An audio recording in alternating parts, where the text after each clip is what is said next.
Buenas noches, queridos hermanos.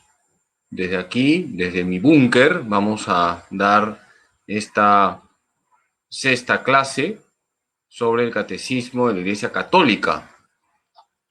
Un saludo a todos los que se están conectando. Un saludo a mis feligreses del Santuario del Señor de la Divina Misericordia. Desde aquí siempre les encomiendo: no dejemos de orar los unos por los otros. Qué importante es estar unidos en la oración y también qué importante es formarnos.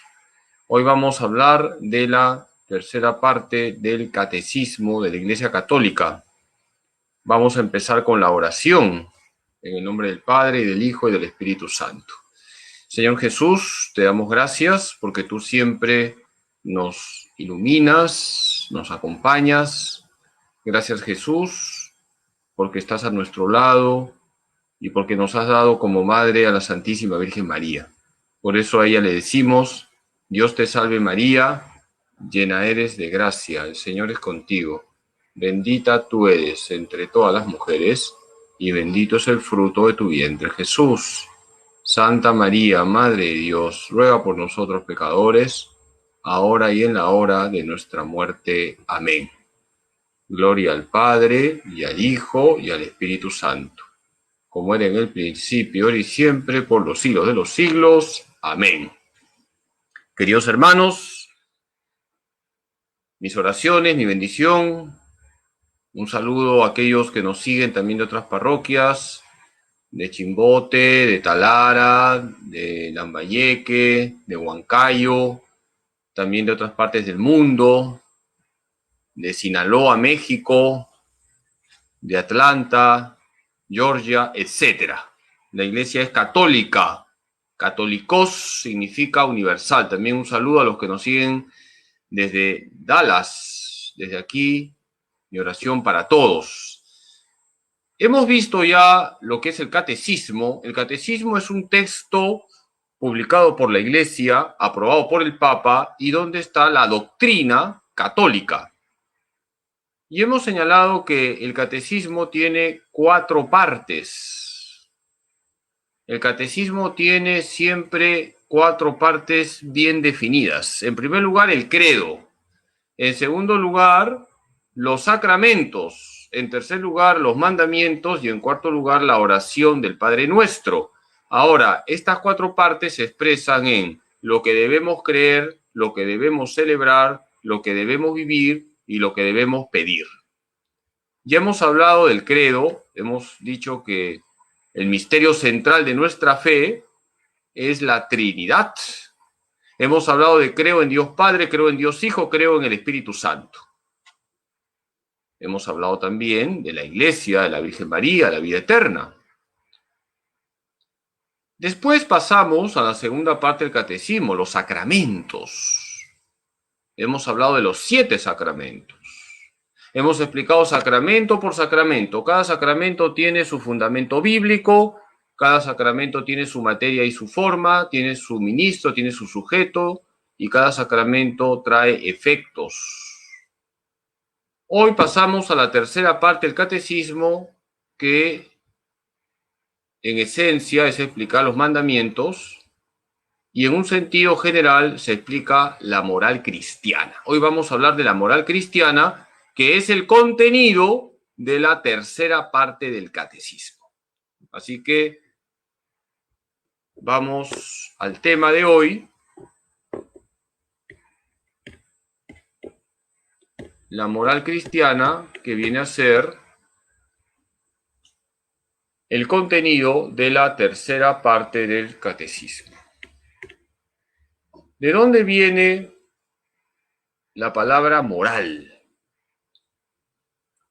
De una palabra que está en latín mors, que significa costumbre, y en griego se dice ethos.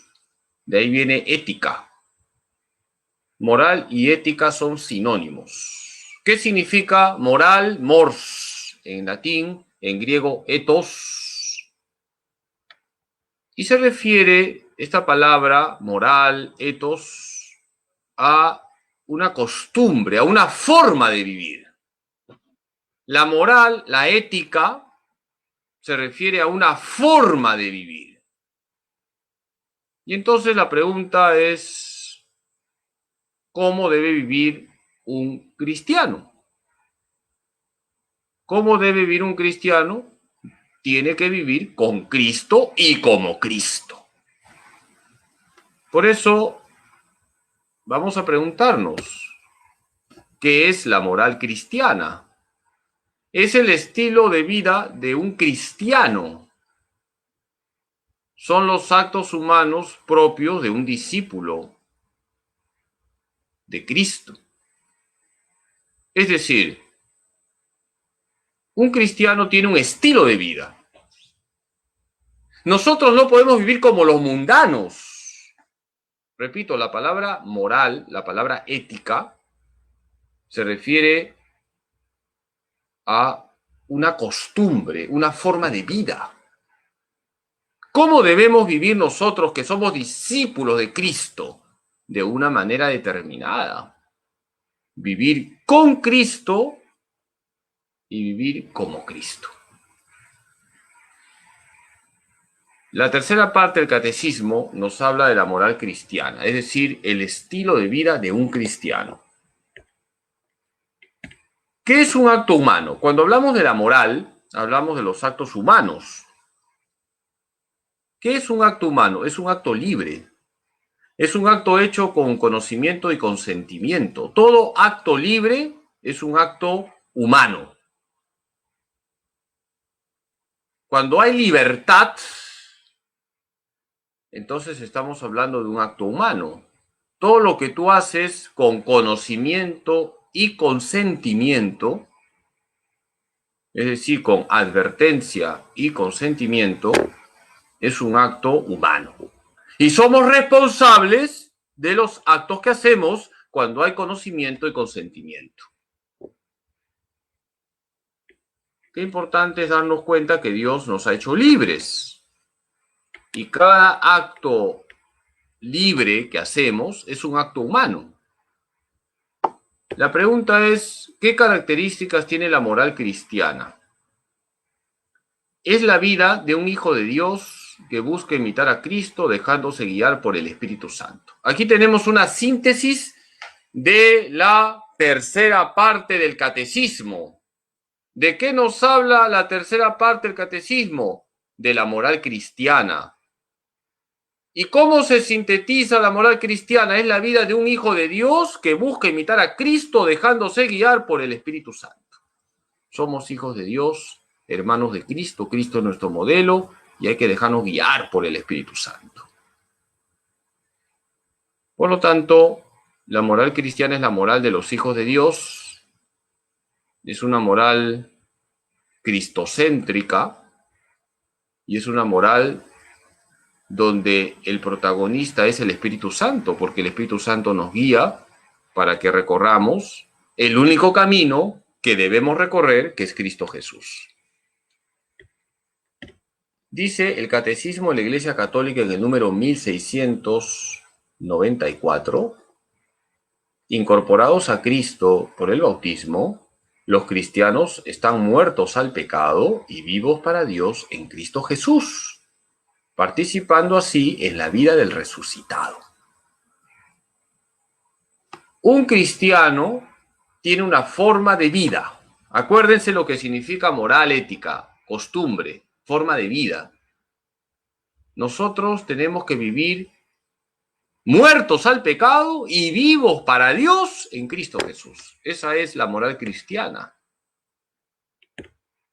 Siguiendo a Cristo y en unión con Él, los cristianos pueden ser imitadores de Dios como hijos queridos y vivir en el amor, conformando sus pensamientos, sus palabras y sus acciones con los sentimientos que tuvo Cristo y siguiendo sus ejemplos. Catecismo de la Iglesia Católica número 1694. ¿En qué consiste la moral cristiana? En imitar a Cristo, en tener los mismos sentimientos de Cristo Jesús. En eso consiste la moral cristiana, en tener los mismos sentimientos de Cristo Jesús.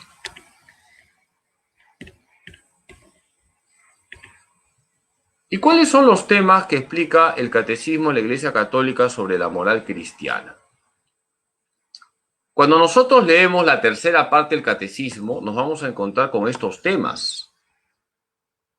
Las bienaventuranzas, la libertad, la conciencia, las virtudes, el pecado, la ley y la gracia. Son los temas centrales de la tercera parte del Catecismo y que sintetizan lo que significa la moral cristiana. Por lo tanto, aquí tenemos unos temas centrales para entender cómo es la moral cristiana. Luego nos dedicaremos un día a hablar de los mandamientos. Hoy vamos a hablar de estos temas de una manera muy sintética. No me voy a devorar mucho porque sé que ya tienen hambre, así que vamos a ser sintéticos. Porque si no escucho sus jugos gástricos. Entonces, el primer tema que nos presenta el catecismo es el de las bienaventuranzas. ¿Qué son las bienaventuranzas? Son el estilo de vida de Jesús. Son el camino de la felicidad. Bienaventuranza viene de beatus, que en latín significa feliz. ¿Qué significa beatus? Feliz. ¿Qué significa el beato? Un feliz. Una persona feliz. ¿Por qué? Porque está con Dios. Si estamos con Dios, somos felices. Nos hiciste, Señor, para ti, nuestro corazón está inquieto hasta que descanse en ti, decía San Agustín. Y Santa Teresa de Jesús decía, solo Dios basta. Nosotros tenemos que ser beatos. ¿Qué significa beato? Viene de beatus, feliz. Las bienaventuranzas están en Mateo 5, 3 al 12. Ahí están las bienaventuranzas. ¿Cuántas son? 8. Tarea, lean las bienaventuranzas y sobre todo, vívanlas. Hay que vivir las 8 bienaventuranzas. Se cuenta que un día hacía 45 grados de temperatura y en la misa de mediodía el sacerdote predicó sobre las bienaventuranzas, pero predicó 1 hora, imagínense, y haciendo 45 grados de temperatura. Cuando terminó la misa, una señora se le acercó al sacerdote y le dice, Padrecito, hoy gracias a usted he aprendido la 9ª bienaventuranza. Y el sacerdote le dice, pero señora, yo solamente he hablado de 8 bienaventuranzas, porque son 8 bienaventuranzas. Y la señora le dijo, sí, Padrecito, pero hoy he aprendido la 9ª bienaventuranza. Bienaventurados los que le escuchan, porque se irán al cielo por la paciencia que le tienen. Imagínense haber predicado 1 hora con 45 grados de temperatura. Queridos hermanos, las bienaventuranzas son 8. Y hay que cotejar nuestra vida con cada una de las bienaventuranzas. Hay una feligresa de mi anterior parroquia, el Corazón de María, que siempre me habla para que escriba un libro sobre las bienaventuranzas. Vamos a ver si tenemos tiempo para escribir este libro sobre las bienaventuranzas. Cada bienaventuranza trae una exigencia muy grande para nuestra vida.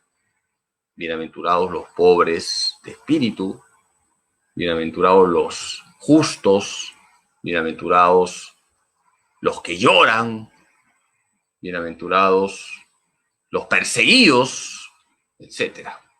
Cada bienaventuranza trae una exigencia para nuestra vida.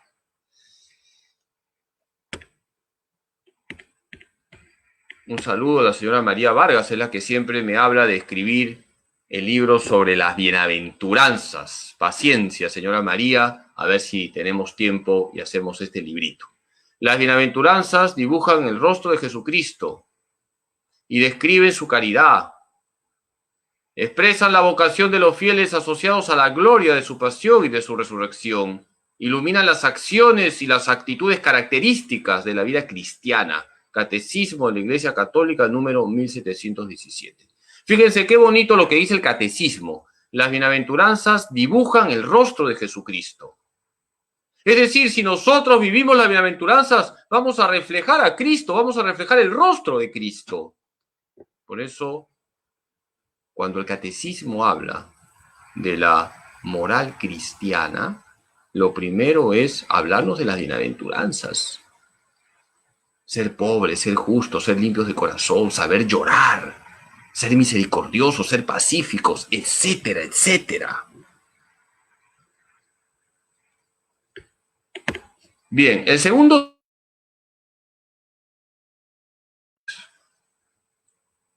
No hay moralidad si no hay libertad. Ya les he dicho que los actos humanos son libres. Para que se pueda imputar la responsabilidad de un acto a una persona, ese acto tiene que haber sido hecho con libertad. ¿Qué es la libertad? Es la capacidad que tiene el hombre de elegir. La verdadera libertad consiste en elegir el bien. El mayor bien es Dios. Cuando elegimos el mal, convertimos la libertad en libertinaje. Esto es muy importante. Dios nos ha hecho libres, no somos marionetas, no somos títeres, no somos robots, somos personas humanas y la persona humana es libre, tiene la capacidad de elegir. Pero esa capacidad es para elegir el bien. La verdadera libertad está en elegir el bien. Y el mayor bien es Dios. Por eso, cuando elegimos a Dios, somos libres. Cuando nos apartamos de Dios, nos hacemos esclavos de nuestros pecados. Cuando una persona utiliza su libertad para elegir el mal, entonces convierte su libertad en libertinaje. Qué importante es utilizar correctamente la libertad. Por eso, queridos hermanos, elijamos siempre el bien. Cuando se elige el mal, la libertad se vuelve libertinaje. Nos volvemos unos libertinos. La libertad es el poder radicado en la razón y en la voluntad de obrar o de no obrar, de hacer esto o de aquello, de ejecutar así por sí mismo acciones deliberadas. La libertad alcanza su perfección cuando está ordenada a Dios nuestra bienaventuranza. Catecismo de la Iglesia Católica número 1731. Fíjense lo que dice el catecismo. La libertad alcanza su perfección cuando está ordenada a Dios nuestra bienaventuranza. Nosotros tenemos ese poder que Dios nos ha dado. Podemos actuar o no actuar, elegir esto o aquello. Hermanos, ejerzamos correctamente nuestra libertad. Hay que elegir el bien. Elegir el bien nos hace libres. Elegir el mal nos vuelve libertinos. Pidámosle al Señor la gracia de ejercer correctamente nuestra libertad. Se cuenta de un joven que quiso engañar a un sacerdote y este joven pensó lo siguiente: voy a llevarle al padrecito de mi parroquia en mi mano un caracol, pero voy a cerrar el puño y le voy a decir al padrecito: padrecito, dentro de mi mano tengo un caracol. ¿Cómo está? ¿Vivo o muerto? Si él me dice que está vivo, yo aprieto un poquito el puño, mato al caracol y le digo: padrecito, qué pena, fíjese, está muerto. Si él me dice que está muerto, yo simplemente abro la mano y le digo: padrecito, mire, se equivocó, está vivo. Así que igualito lo voy a agarrar al padrecito que se cree tan inteligente. Y entonces este joven cogió un caracol y cerró su mano, fue a buscar al sacerdote, encontró al sacerdote y le dice: padrecito, dentro de mi mano tengo un caracol, ¿cómo está? ¿Vivo o muerto? Y el sacerdote, muy sabio, por si acaso no fui yo, le dice, hijo, el corazón, el caracol, estará como tu corazón haya decidido que esté. Qué sabio este sacerdote. El caracol estará como tu corazón haya decidido que esté. Nosotros tomamos decisiones, somos libres. Y nosotros podemos hacer esto o aquello. Ejerzamos bien nuestra libertad. Vamos con el siguiente tema, que es la conciencia. Es el juicio de la razón por el cual aprobamos o desaprobamos un acto que hemos realizado, estamos realizando o vamos a realizar. Cuando nosotros hacemos un juicio sobre un acto que hemos hecho, estamos haciendo, vamos a hacer, aprobándolo o desaprobándolo, eso se llama conciencia. El juicio que hacemos sobre nuestros actos. ¿Está bien? ¿Está mal? Lo que he hecho, lo que estoy haciendo, lo que voy a hacer. Por lo tanto, la conciencia es muy importante. La conciencia, dice el catecismo, es un juicio de la razón por el que la persona humana reconoce la cualidad moral de un acto concreto que piensa hacer, está haciendo o ha hecho. Es decir, esto que he hecho, esto que estoy haciendo, esto que voy a hacer, ¿está bien o está mal? Eso se llama conciencia. ¿Y qué obligación tenemos con nuestra conciencia? Hay que formar la conciencia. Es decir, que los juicios sobre nuestros actos deben ser verdaderos. Lo que está mal, y lo que está bien. Por eso, la Iglesia nos dice que debemos tener una conciencia recta y verdadera. Hermanos, hay que tener una conciencia recta y verdadera. Conciencia recta. A Dios no se le engaña. No nos engañemos a nosotros mismos. Conciencia recta, ser honestos, buscar la verdad. Por eso conciencia verdadera, es decir, debemos preocuparnos por conocer la moralidad de nuestros actos. Estamos llamados a formar nuestra conciencia. La conciencia debe estar bien formada, debe ser recta y verdadera. Es decir, ser honesto con nosotros mismos y al mismo tiempo conocer la moral católica para poder establecer un juicio sobre nuestros actos y los actos de los demás. Un juicio verdadero. Dice el Catecismo de la Iglesia Católica en el número 1783, hay que formar la conciencia y esclarecer el juicio moral. Una conciencia bien formada es recta y veraz. Formula su juicio según la razón, conforme al bien verdadero querido por la sabiduría del Creador. La educación de la conciencia es indispensable a seres humanos sometidos a influencias negativas y tentados por el pecado, a preferir su propio juicio y a rechazar las enseñanzas autorizadas. Hay que tener una conciencia bien formada, recta y veraz, recta y verdadera, ser honestos con nosotros mismos, reconocer nuestros errores y una conciencia veraz, verdadera. Saber muy bien lo que está bien y lo que está mal. Para ello hay que formar la conciencia, porque también la conciencia se puede deformar. ¿Cómo se forma la conciencia? Mediante la educación moral. ¿Y en qué consiste la educación moral? No hay que hacer un estudio de 20 años o sacar un doctorado en teología moral, no. Hay que conocer la ley de Dios, los mandamientos. Hermanos, hay que conocer los 10 mandamientos. Ya vamos a tener una clase sobre los mandamientos. ¿Cuántas veces pregunto a personas adultas cuál es el primer mandamiento? Y lo primero que me dicen es no matar. Creo que están pensando en su suegra. No, el primer mandamiento es el amor a Dios. Amar a Dios con todo tu corazón, con toda tu alma, con todo tu ser. Hay que saber los 10 mandamientos. Hay que conocer la moral de la iglesia. ¿Por qué la iglesia nos dice que esto está mal? Hay razones. Se forma la conciencia con la oración, pidiendo luces al Espíritu Santo. Y se forma la conciencia con el consejo de personas preparadas. Para eso estamos los sacerdotes, para formar la conciencia. Si una persona me viene a consultar un caso de conciencia, yo como sacerdote tengo que guiar a esa persona, darle principios. Por lo tanto, ¿cómo se forma la conciencia?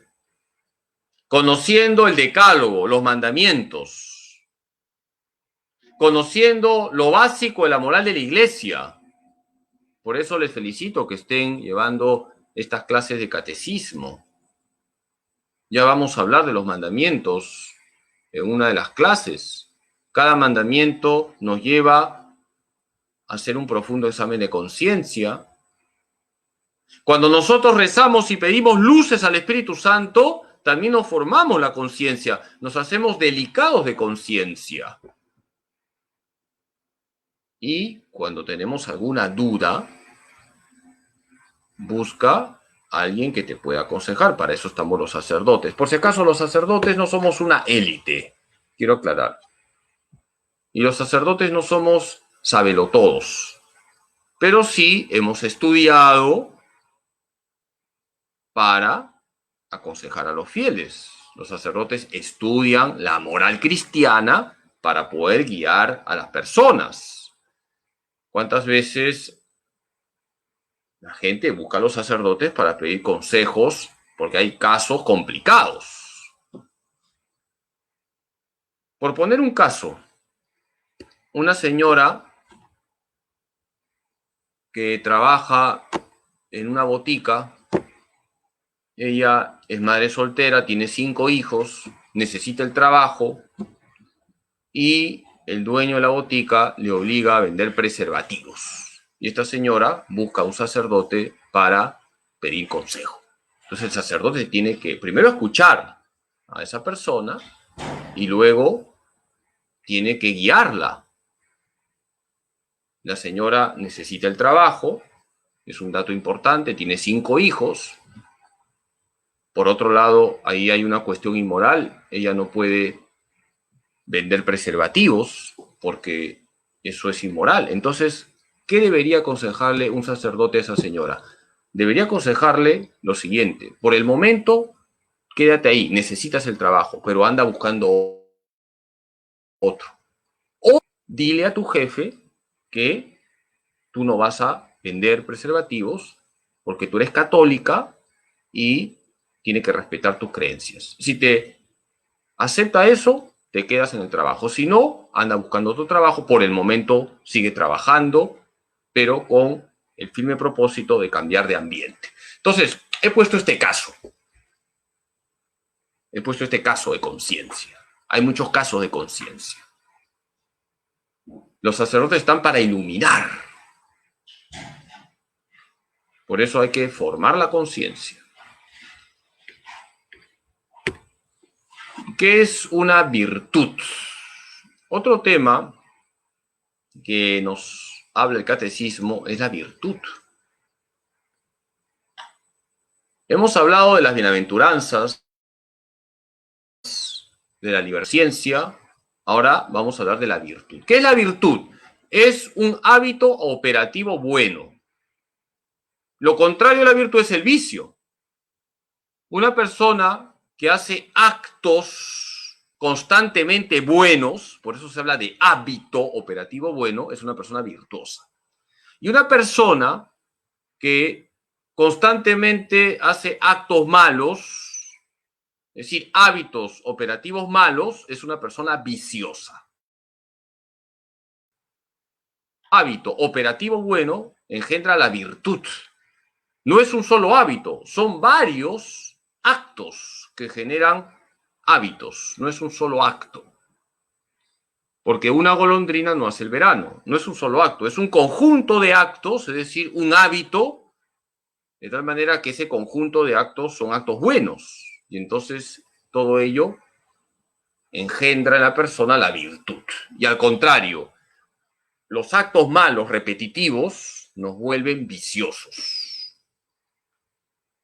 Y qué difícil es salir del vicio. Y cuidado que cuando hablo del vicio no solamente estoy hablando de la persona que toma, que se droga, estoy hablando del vicio de decir mentiras, del vicio de la flojera, del vicio de dejarse llevar por lo más cómodo, etc. Cuando hay algo que está mal y constantemente lo estamos haciendo, se generan vicios. El hombre virtuoso es el que practica libremente el bien. Catecismo de la Iglesia Católica número 1804. Fíjense cómo conectamos la virtud con la libertad. ¿Cómo somos verdaderamente libres? Cuando somos virtuosos. ¿Y cómo nos volvemos personas que pierden su libertad? Cuando nos volvemos personas viciosas. Cuando nosotros practicamos la virtud, potenciamos nuestra libertad. Y al contrario, cuando nos volvemos viciosos, la libertad se va debilitando porque estamos convirtiendo la libertad en libertinaje. ¿Qué tipos de virtudes hay? Tenemos las virtudes teologales y las virtudes cardinales. Las virtudes son hábitos operativos buenos y hay dos tipos de virtudes: virtudes teologales y virtudes cardinales. ¿Qué son las virtudes teologales? Son dadas directamente por Dios para orientarnos hacia Él. Son regalos de Dios para ir hacia Dios. Por eso teologal viene de theos, Dios. Las virtudes teologales vienen de Dios y nos llevan hacia Dios. Son regalos de Dios. ¿Y cuándo hemos recibido las virtudes teologales? El día de nuestro bautismo. Son la fe, la esperanza y la caridad. Repito, las virtudes teologales son dones de Dios que nos llevan a Dios. Dios nos regala la fe, la esperanza y la caridad para creer en Él, para esperar en Él, para amarlo a Él y en Él a los demás. Gracias a las virtudes teologales, creemos en Dios, esperamos en Dios, amamos a Dios. Muchas veces he contado esta anécdota.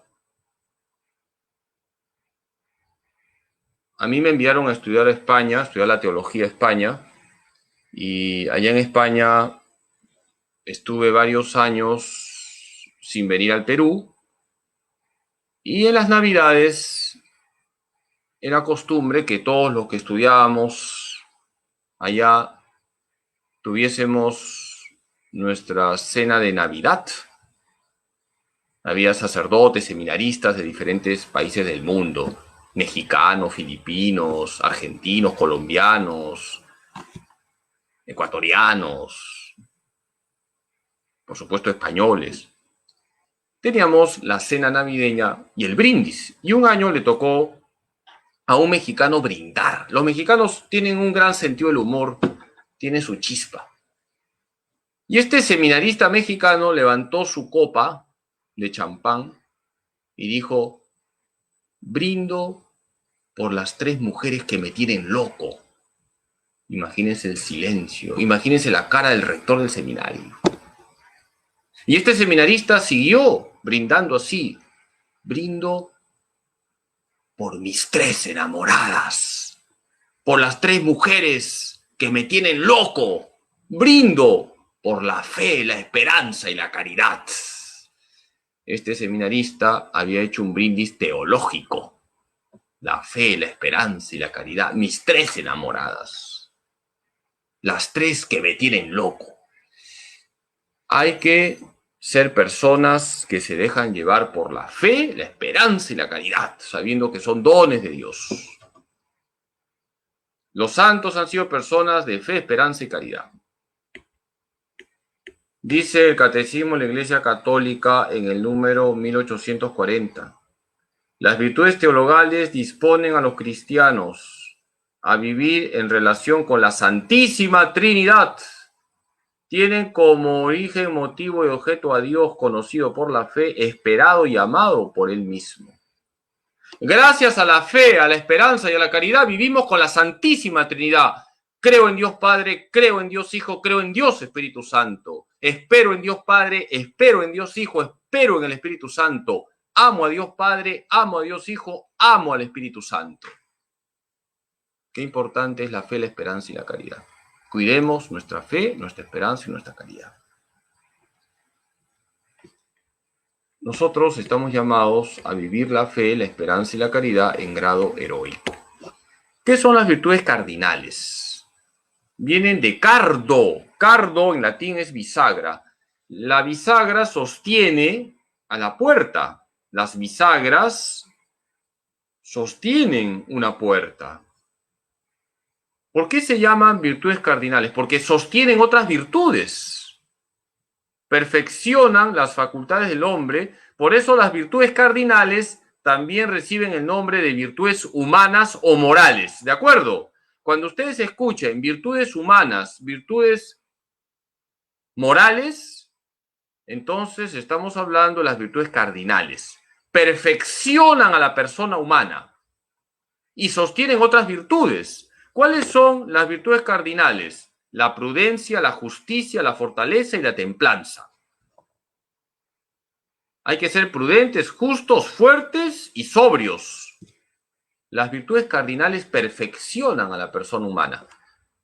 Las virtudes teologales son regalos de Dios. La fe, la esperanza y la caridad. Las virtudes teologales son regalos de Dios que nos llevan a Dios. Las virtudes cardinales, humanas o morales, exigen nuestro esfuerzo. Ciertamente Dios nos ayuda, pero estas virtudes implican un esfuerzo de la persona por mejorar como persona. Ser prudentes, ser justos, ser fuertes, ser sobrios, que es lo que trae consigo la templanza. Nosotros estamos llamados a vivir las virtudes teologales y cardinales.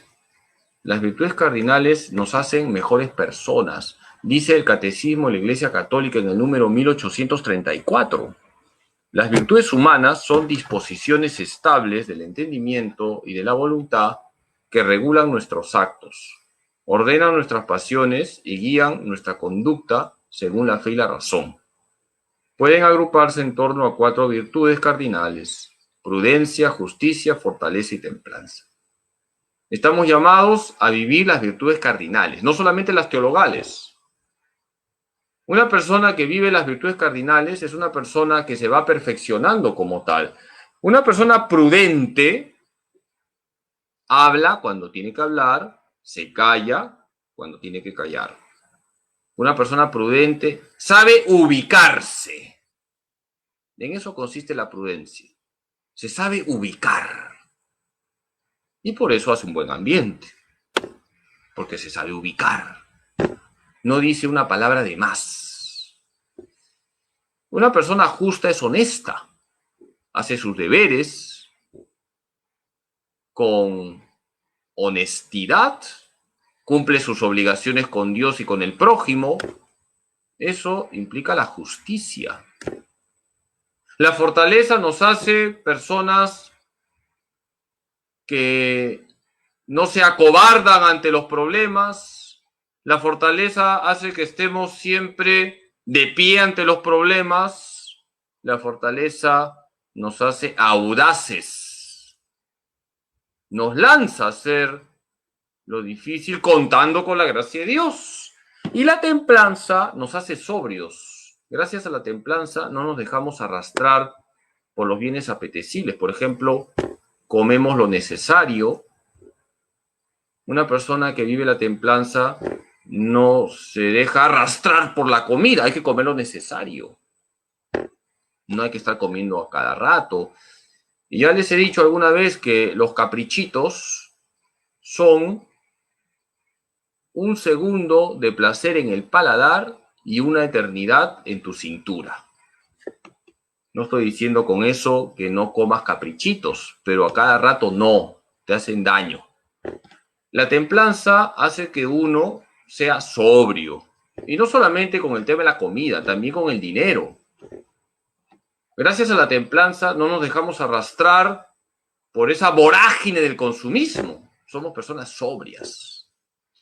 Como se pueden dar cuenta, la prudencia, la justicia, la fortaleza y la templanza nos perfeccionan como personas. No se olviden que Jesucristo es modelo del hombre. Nuestro Señor Jesucristo es el modelo también de las virtudes humanas.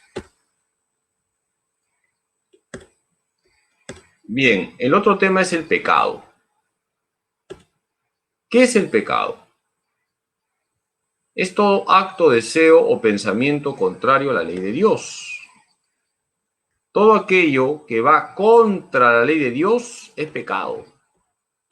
Y nosotros debemos respetar la santa ley de Dios. Todo acto, deseo, pensamiento contrario a la ley de Dios es pecado. El pecado, dice el Catecismo de la Iglesia Católica en el número 1849, es una falta contra la razón, la verdad, la conciencia recta. Es faltar al amor verdadero para con Dios y para con el prójimo, a causa de un apego perverso a ciertos bienes. Hiere la naturaleza del hombre y atenta contra la solidaridad humana. Fíjense la gravedad del pecado. Es una falta contra la razón, la verdad y la conciencia recta. Es faltar al amor verdadero para con Dios y para con el prójimo. Todo pecado es un atentado contra Dios y contra el prójimo. Por eso el pecado es la causa y raíz de todos los males. ¿Qué tipos de pecado hay? Tenemos el pecado mortal y el pecado venial. El pecado mortal viene a ser cuando hay materia grave, advertencia perfecta y consentimiento pleno. Cuando lo que se hace es grave. Y hay actos que siempre son graves, el adulterio, los desórdenes sexuales, la calumnia, robar una cantidad considerable, etc. Todo eso que se hace con advertencia perfecta y consentimiento pleno es pecado mortal. Cuando falta una de estas tres condiciones es pecado venial. Por ejemplo, puede ser que la materia no sea grave. Por ejemplo, una mentira leve, que está mal, ya lo he dicho 1000 veces. Una mentira leve, que está mal, no hay que mentir. Pero una mentira leve, tú la puedes hacer con advertencia perfecta y consentimiento pleno. Ciertamente no es pecado mortal, es pecado venial, pero no está bien y no le agrada a Dios. Ahora, una calumnia sí es algo grave. Si tú sabes que es calumnia y lo quieres hacer, es un pecado mortal. Cuando falla una de estas tres condiciones, materia grave, advertencia perfecta y consentimiento pleno, falla una de las tres, no hay pecado mortal sino venial. Dice el Catecismo de la Iglesia Católica en el número 1855. El pecado mortal destruye la caridad en el corazón del hombre por una infracción grave de la ley de Dios. Aparta al hombre de Dios, que es su fin último y su bienaventuranza, prefiriendo un bien inferior. El pecado venial deja subsistir la caridad aunque la ofende y la hiere. Fíjense cómo el catecismo distingue pecado mortal y pecado venial. El pecado mortal es un pecado grave. El pecado venial es un pecado leve. El pecado mortal destruye la caridad. El pecado venial enfría la caridad. El pecado mortal hace que rompamos con Dios. El pecado venial que se debilite nuestra relación con Dios. Hermanos, nosotros tenemos que luchar contra todo tipo de pecado.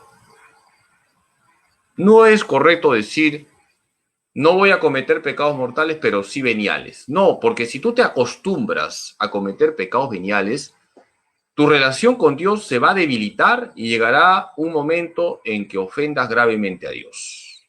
Nosotros no podemos ser mediocres. Tenemos que volar como las águilas. Por eso hay que cortar con todo tipo de pecado. Ni siquiera cometer el pecado venial. Vamos con el tema de la ley. La moral cristiana nos habla también de la ley. ¿Qué es la ley? Es la ordenación promulgada por una autoridad. Toda ordenación promulgada por una autoridad es la ley. Dice el Catecismo de la Iglesia Católica en el número 1951 que la ley es una regla de conducta proclamada por la autoridad competente para el bien común. Todo aquello que promulga una autoridad es una ley. La pregunta que les hago, ¿quién es la autoridad con mayúsculas? ¿Quién es? Dios. Dios ha promulgado una ley. Por eso, ¿qué tipos de ley tenemos? La ley divina, Dios como autor, y la ley civil, el hombre como autor. ¿Qué tipos de leyes hay? La ley divina y la ley civil. Pregunto, ¿qué es lo primero? ¿La ley divina o la ley civil? Primero es la ley divina, la ley de Dios. Dios es infinitamente sabio y santo. Dios sabe lo que dice. Dios cuando nos manda algo es para nuestro bien, no para molestarnos. ¿Qué relación hay entre la ley divina y la ley civil? La ley civil debe estar en armonía con la ley divina, si no es una corrupción de la ley. La referencia de toda ley civil es la santa ley de Dios. Hermanos, no podemos aceptar leyes civiles que van en contra de la ley de Dios. Hay un quinto mandamiento, no matar. Una ley a favor del aborto es una corrupción de la ley porque va en contra del quinto mandamiento. Hay un sexto mandamiento, no cometer actos impuros. Una ley que favorece la unión entre personas del mismo sexo es una corrupción de la ley porque promueve la impureza, la inmoralidad. Nosotros esto lo debemos tener claro. Ningún poder civil puede ir en contra de la ley de Dios. La ley de Dios es sagrada. Además, Dios ha colocado también una ley en la creación. En la naturaleza encontramos también una ley física, que es ese orden maravilloso puesto por Dios en la creación. Y Dios además tiene la ley moral que nos ha dado para que pongamos orden en nuestros actos. De Dios viene la ley física porque Dios ha creado todo y lo ha hecho maravillosamente. Y de Dios viene la ley moral que exige de nosotros un comportamiento determinado y que se expresa sobre todo esta ley moral en el decálogo que ya vamos a explicar en otra clase. Ahora no. No se puede ir en contra del orden que Dios ha puesto en la creación. Imagínense ustedes que el Congreso de un país aprueba una ley por la que a partir de hoy los perritos ya no van a decir guau guau, sino miau miau. Imagínense ustedes que los sabios congresistas de un país han aprobado una ley por la cual a partir de hoy los perritos ya no van a decir guau guau, sino miau miau.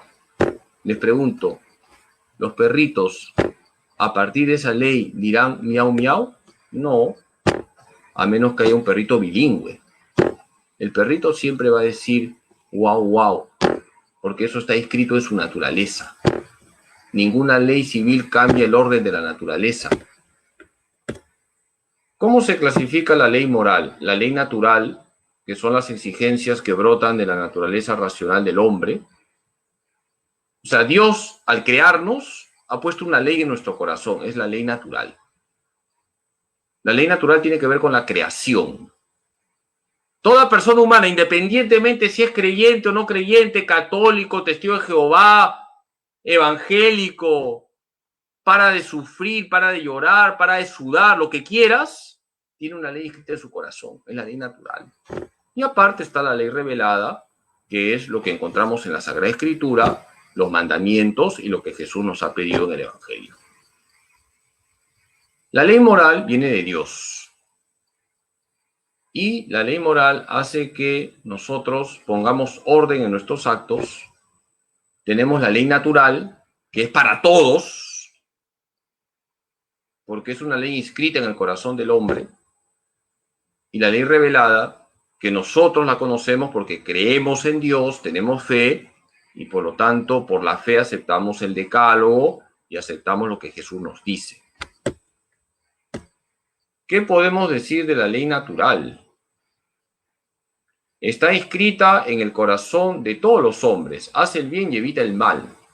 En todas las culturas está la ley natural. Ustedes se acordarán de lo que decían los incas. No robes, no mientas. Acuérdense, ¿no? No seas ladrón, no seas flojo, no mientas. Los que saben quechua lo pueden decir en quechua, yo no sé quechua. Amasúa, no robes. En todas las culturas está presente la ley natural. Hasta los caníbales tienen ley natural.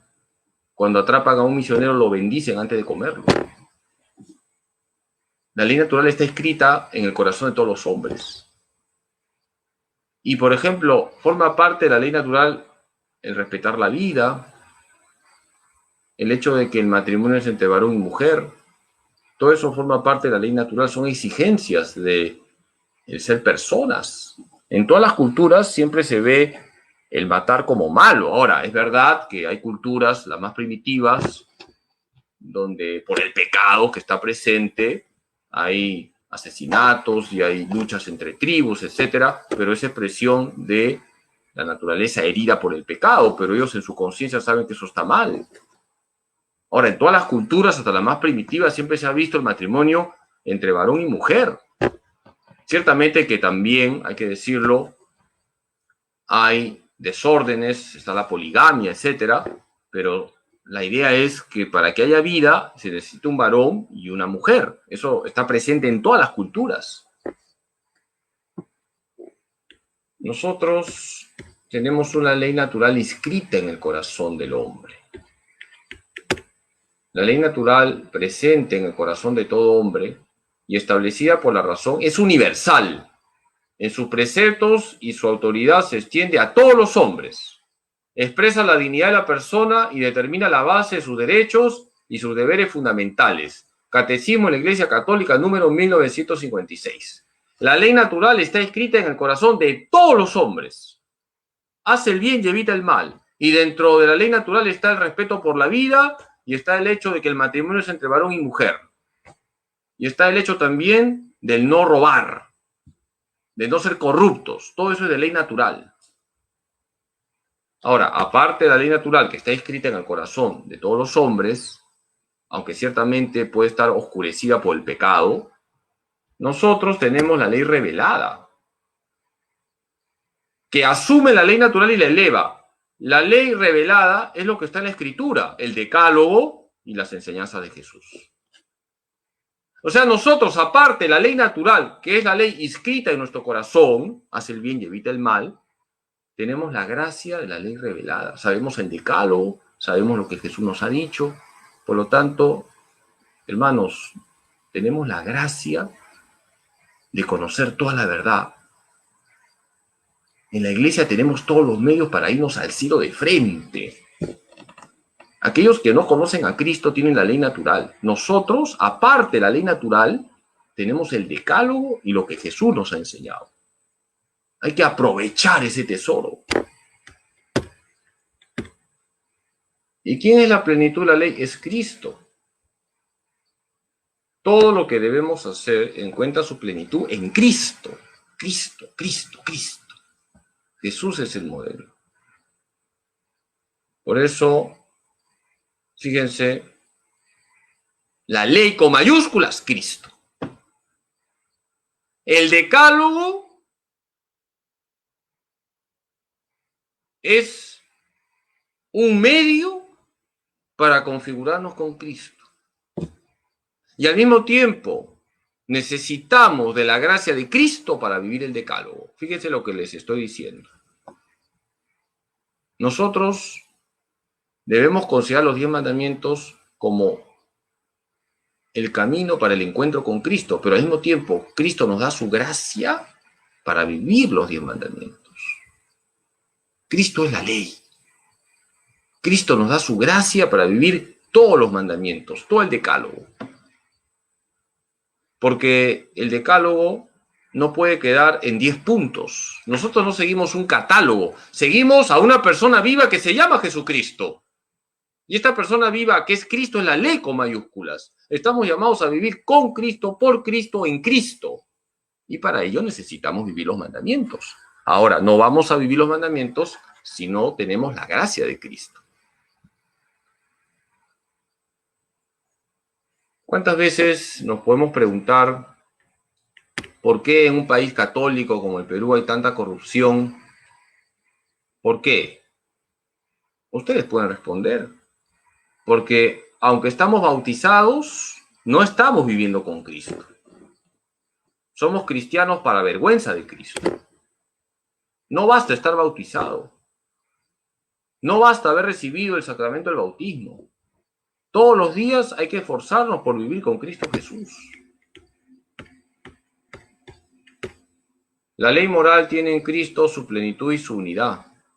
Jesucristo es en persona el camino de la perfección. Es el fin de la ley porque solo Él enseña y da la justicia de Dios.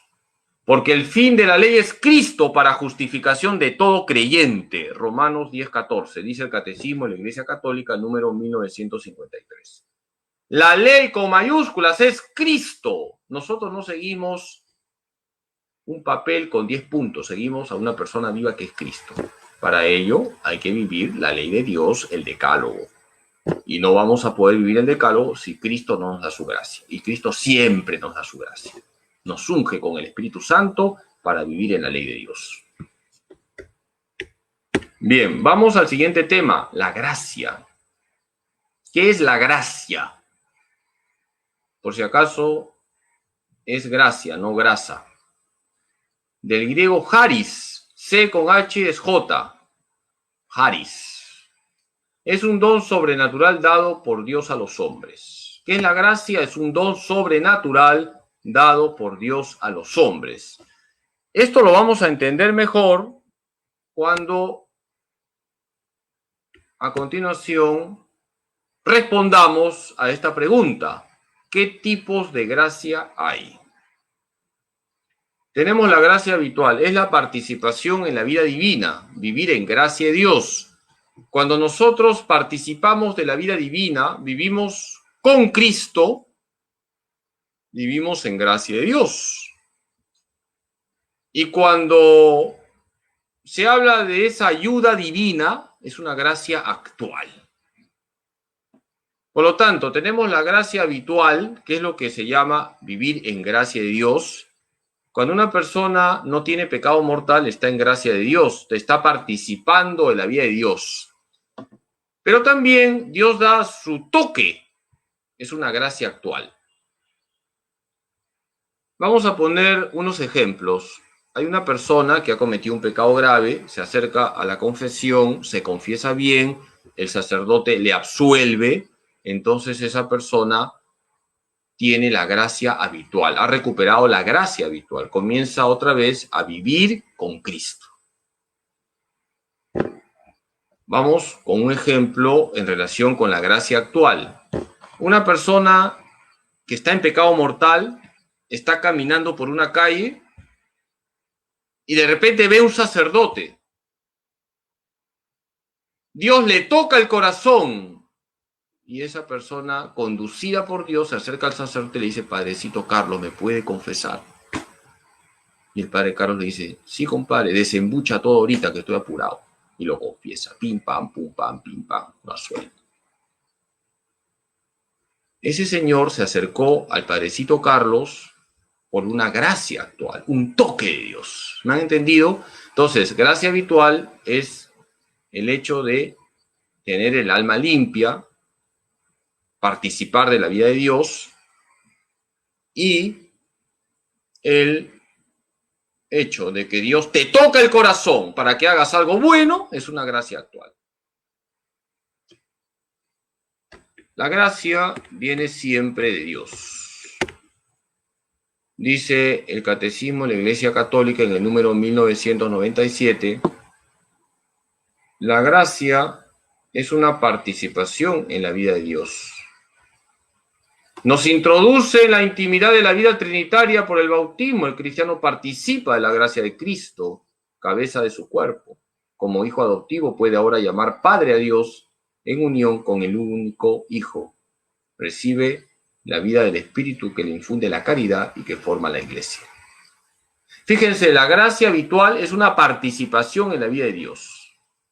Somos como santuarios de la Trinidad, santuarios vivos de la Trinidad.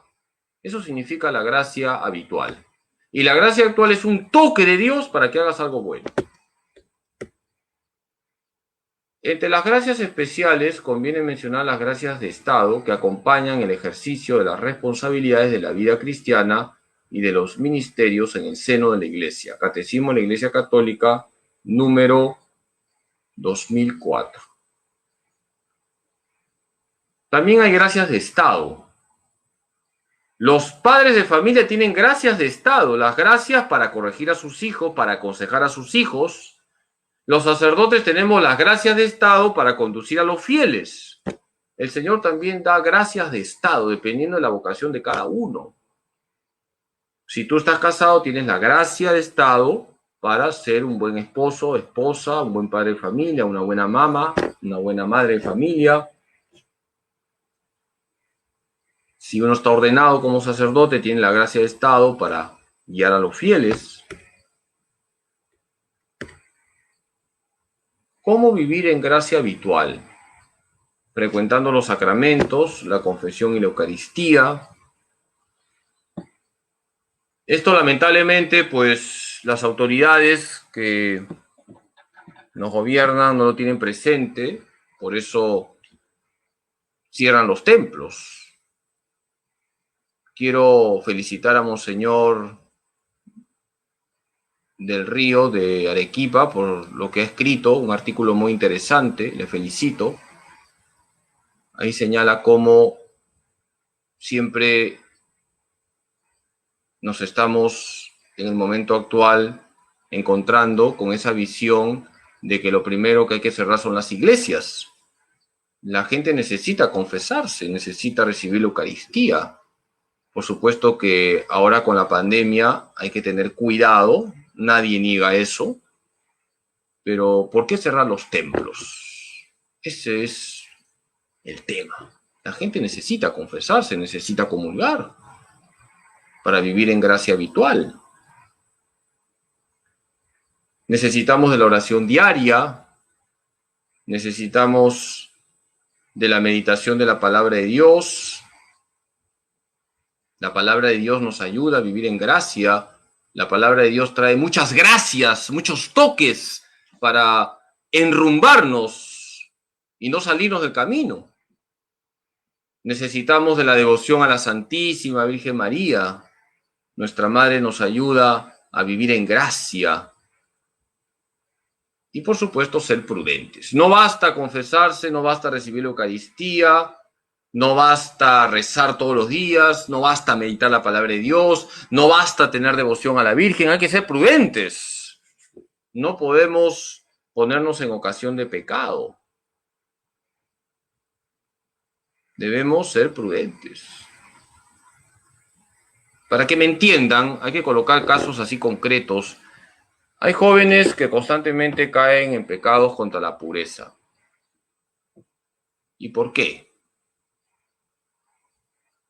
Son jóvenes que rezan, son jóvenes que se confiesan con frecuencia, que comulgan con frecuencia, que rezan a la Virgen. Todo eso lo hacen bien, pero ¿por qué siguen cayendo? Porque no cortan con la pornografía. Tienen que cortar con eso, ser prudentes, no veas esas cosas. No basta, repito, los sacramentos, la oración, la palabra de Dios, María Santísima. Hay que poner de nuestra parte, ser prudentes. Esa es nuestra colaboración con Dios. San Agustín decía que el diablo es como un perro rabioso que está encadenado. Cristo lo ha encadenado. Ahora, si tú te acercas a ese perro rabioso, ¿qué va a pasar si te acercas? Te vas a quedar manco. Te vas a quedar manco. No nos acerquemos al fuego. Nos vamos a quemar. Hay que ser prudentes. La curiosidad mató al gato. Ya me han entendido. ¿Quién sostiene nuestra vida para vivir en gracia? El Espíritu Santo. Es el gran protagonista de la vida cristiana. El Espíritu Santo nos cristifica.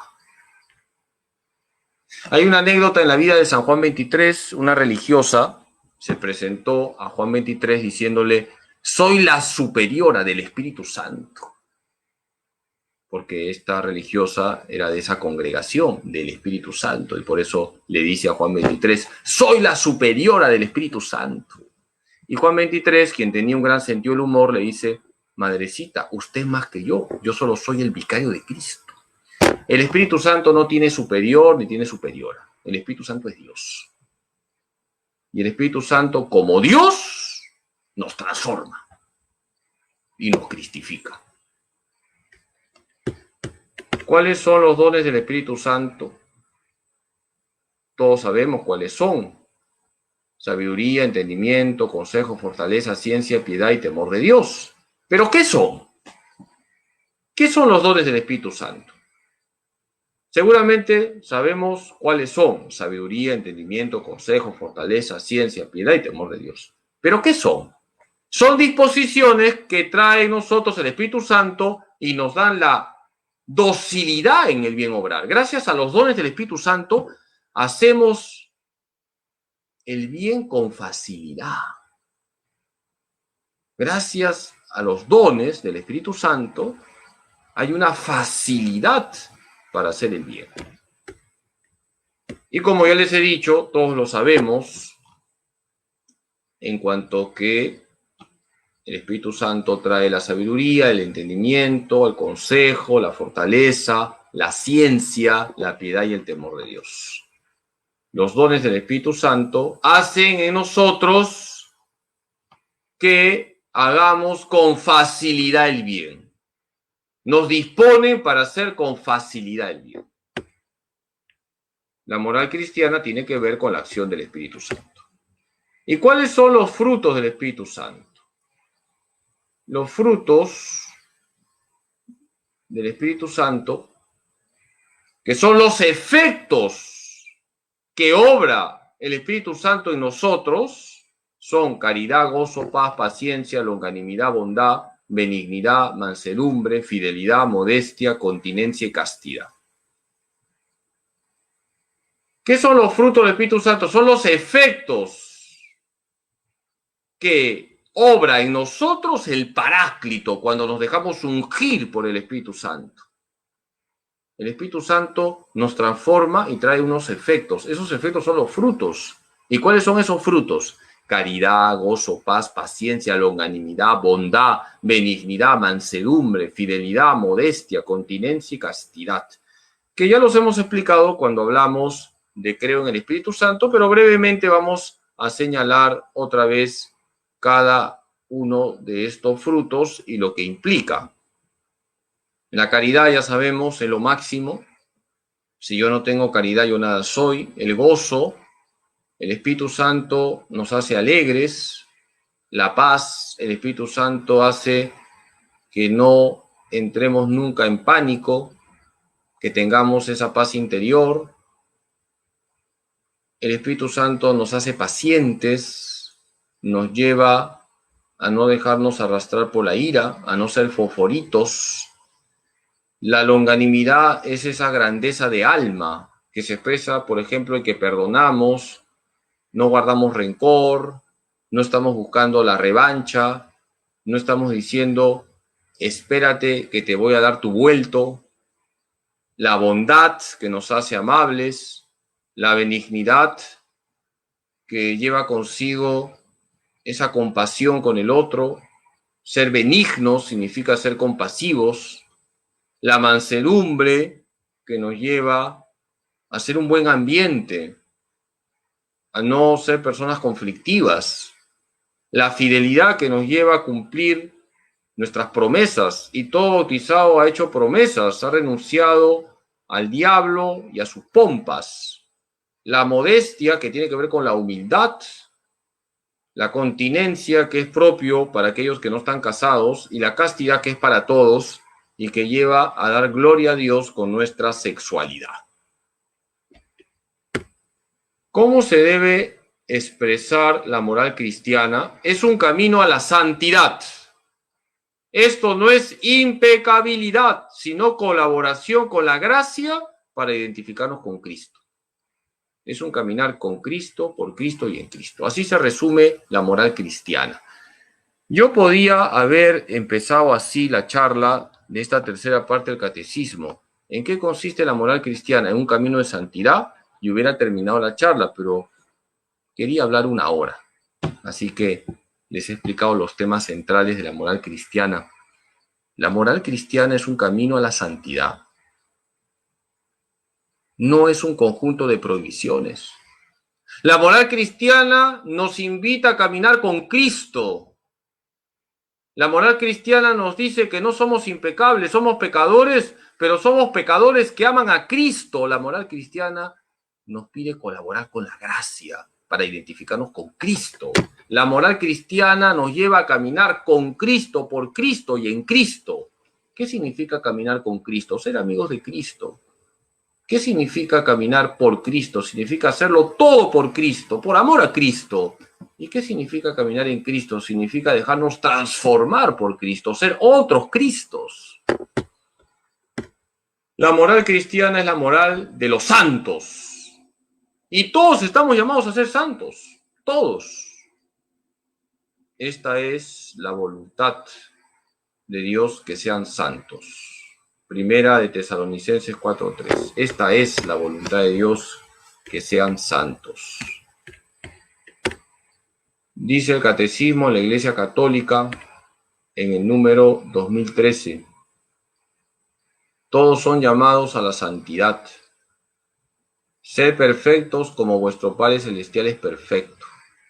Mateo 5:48. Catecismo de la Iglesia Católica número 2013.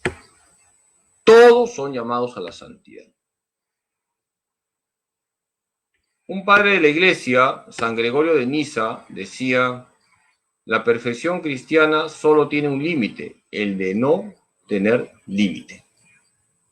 San Gregorio de Niza, uno de los padres de la Iglesia. San Gregorio de Niza, hermano de San Basilio. San Gregorio de Niza murió hacia el año 398. Decía: la perfección cristiana solo tiene un límite, el de no tener límite. Hermanos, hemos sido creados para lo infinito. En el corazón del hombre hay un deseo de infinito, ese infinito de Dios. Estamos llamados no a una vida mediocre, sino a ser santos. La perfección cristiana solo tiene un límite, el de no tener límite. No pongamos límites a nuestra vida cristiana, hay que ir a más. Podemos rezar mejor, podemos confesarnos mejor, podemos celebrar mejor la Eucaristía, podemos amar mejor. No pongamos límites. Cuando pones límites, te has arruinado, has caído en la mediocridad. La perfección cristiana solo tiene un límite, el de no tener límite. Hay que ir a más. La síntesis de lo que hemos hablado. Hoy hemos hablado del Catecismo de la Iglesia Católica números 1691 al 2051. La moral cristiana es la vida de un hijo de Dios que imita a Cristo y se deja guiar por el Espíritu Santo. La vida moral del cristiano exige formar la conciencia, usar bien nuestra libertad, vivir las virtudes, respetar la ley de Dios y abrirse a la gracia. Ahí está la tarea, queridos hermanos. Les dejo esta tarea y la nota la van a tener en el cielo. La Virgen les va a premiar y San José en el cielo. Esta es la tarea. Forma tu conciencia. Usa bien tu libertad. Vive las virtudes. Respeta la ley de Dios. Ábrete a la gracia. Ahí está la tarea. Esto es lo que nos enseña el catecismo de la Iglesia Católica en la tercera parte. Todavía nos faltan algunas clases sobre la tercera parte. Mañana continuamos. Hasta aquí vamos a hacer esta clase porque ustedes tienen que alimentarse también. No son almas del purgatorio. Aunque hoy por su paciencia van a tener 5 millones menos de años en el purgatorio. Muchas gracias, queridos hermanos. Seguimos con las clases de catecismo. Mañana continuamos con otra parte de la moral cristiana. Y luego el miércoles vamos a hablar de los mandamientos y luego pasamos ya a la última parte. Muchas gracias. Ahora sí pueden ir a comer su cena. Que Dios Todopoderoso les acompañe y les proteja. El Señor esté con ustedes. La bendición de Dios Todopoderoso, Padre, Hijo y Espíritu Santo, descienda sobre ustedes y permanezca para siempre. Muchas gracias por su paciencia. Un saludo a todos los que se han conectado y que están siguiendo esta clase de catecismo. Luego de que terminemos las clases, vamos a dejar un pequeño examen para que aquellos que con libertad quieran resolverlo, lo vamos a tener en el Facebook colgado con nota, y aquellos que saquen más de 16 les vamos a dar su certificado para que lo cuelguen ahí en su sala con una velita prendida. Muchas gracias, bendiciones, que Dios Todopoderoso les bendiga en nombre del Padre y del Hijo y del Espíritu Santo. Muchas gracias.